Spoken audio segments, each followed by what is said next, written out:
yeah, my name is Joseph. I think I met most of you. I don't know, I guess. But I'm going to take just a few minutes and share a little bit of my perspective on this whole thing and the whole legacy that I think Mike is leaving and or is building, and then the other guys will have guys and girls will have another 10 minutes, and then we'll have some time for questions to anybody, including Mike. But at the end, so just a little bit of backstory. I grew up in Spain. We were missionaries, and we had a tradition where we sat around the table after lunch, and we would read a chapter in a book. And at some point, we mostly Christian authors, and at some point, somebody gave us, and nobody knows exactly where, but somebody gave us one of Michael's edited MacDonald books, and I just fell in love with it, and all of us did as a family. We were reading, and so when I left home, went off to college.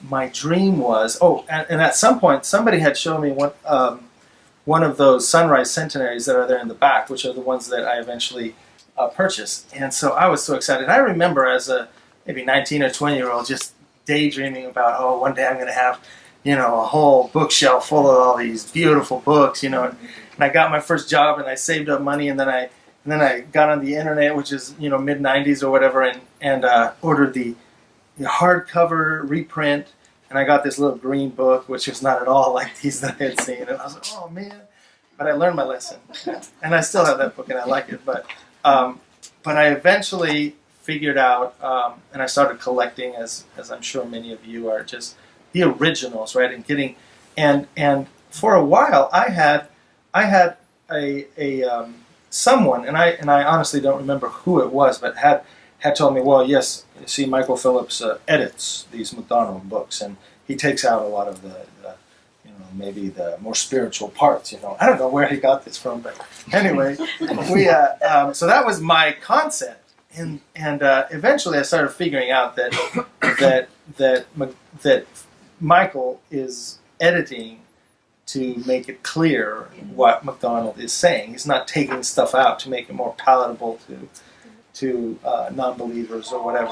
And once I realized that, of course, it just really changed a lot of things. But one day, and this was maybe 4 years ago or so, I saw on a Facebook a post from Judy that they were wanting to sell these Sunrise Centenary editions and have someone else put them out there. And, well, this is so exciting for me. And I don't know why none of you responded, but I responded. And so I was the one who got it, right? And when I say sell, I mean, they didn't make, I don't think, any money at all on it, but they handed it off to me. And over the last few years, what I've come to see is that Michael and Judy together have been really building this legacy. Mm-hmm. And that one part of it is just those reprints, those beautiful collectible reprinted books are a part of the legacy that they're leaving. But the first part was these Bethany books back in '82, mm-hmm. right, where he started to redact or edit or update these books in language that all of us can appreciate and understand and quickly get to the meat of. And that whole thing, I think that whole side of the legacy is being completed today. And it's amazing because it started in '82. There were a lot of roadblocks along the way, right? Mm-hmm. And now today, this part is being completed. And then in '85, I see 7 different aspects of the legacy that they're building, and that's one of them. Then in '85, he started writing his own novels. I believe with Judith, and in 1990 he started writing, on his own these novels, and really the way I see them is kind of like they're very much like what MacDonald novels are, and I was just telling someone earlier about I grew up with Donald Grant as my hero. You know, I wanted to be Donald Grant. You know, he was such a great character. I loved him, and he's not a real person, but he's the kind of person that I would want to be.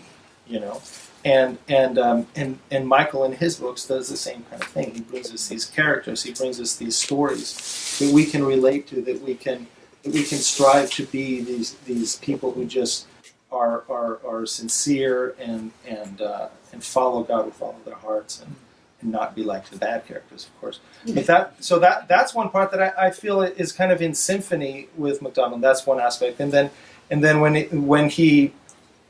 the other aspect was the biography, right, in '87 he wrote. And today again, I think this whole legacy is being completed. The first biography is still the most popular. If you look on Google, George MacDonald biographies, that's the first thing that comes up. And it's a great book, and I really like the way that it explains his heart.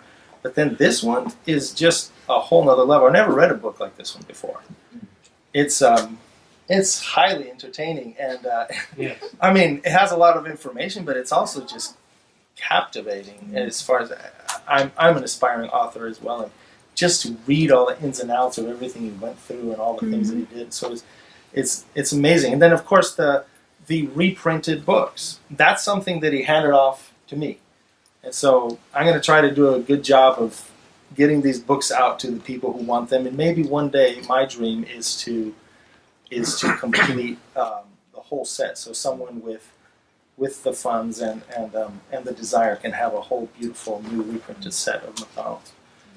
But then he didn't stop at that. Then he went and he started commenting and started bringing not only the novels, but started bringing the heart and the theology or the ideas of MacDonald into language that we can understand, right? I'm reading one of his books right now, the Transformational Theology, I think, of it's a long title, I don't remember this, but something like transformational, and it gets into MacDonald's, the unspoken sermons, and it explains, okay, this is what he's saying, and this is why it's different, and this is why it's transformational.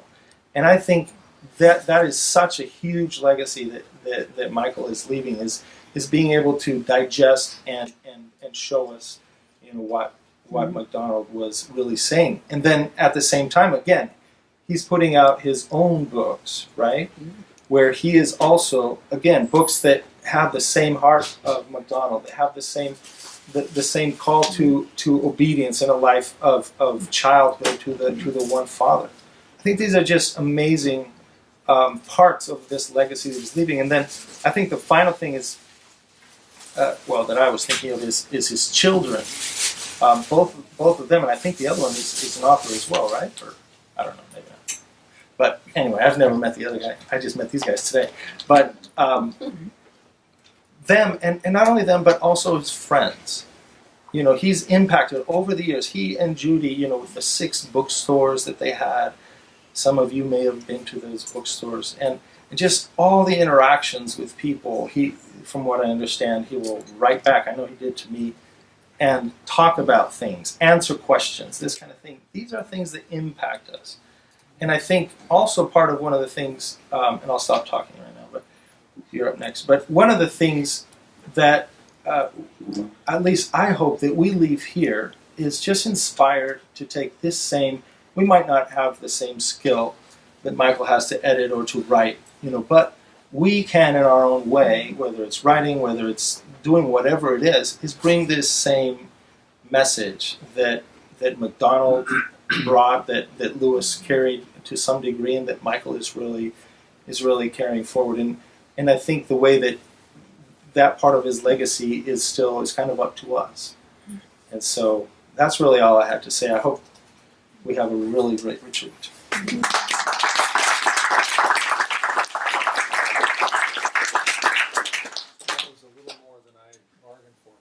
Is that more than 10 minutes? No, it's a little bit over the top, but thank you. You're gracious, and I'm honored. Amen. Beware of the briefcase. I told you. I'm the song and dance guy. I am David Hyatt. Pleasure to meet all of you. Greetings, far and wide, everyone. Wow, what a group. It's great to have all of you.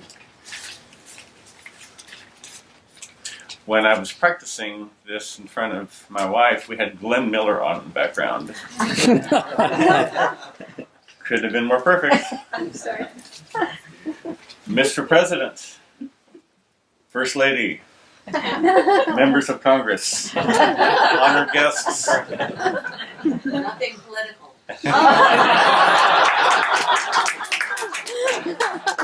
Duly noted. WWGMDD. Any guesses? Your website? What would George MacDonald do?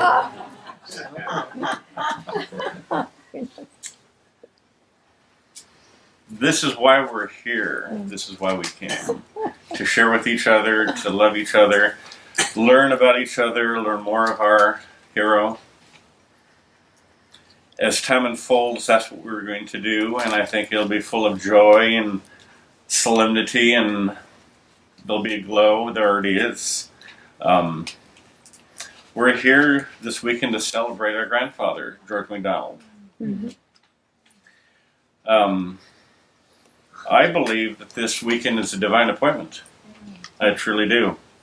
We're all destined, supposed to be here, to support one another, to love one another, and to enjoy this stuff.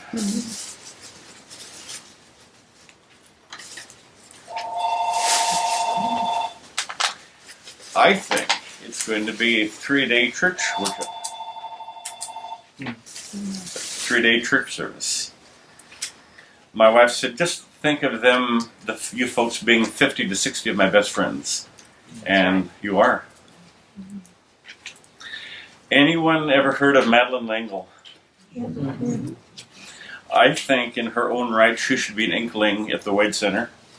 She reflected a lot of George's writings, poetry, fiction, nonfiction, adult fiction, children's fiction.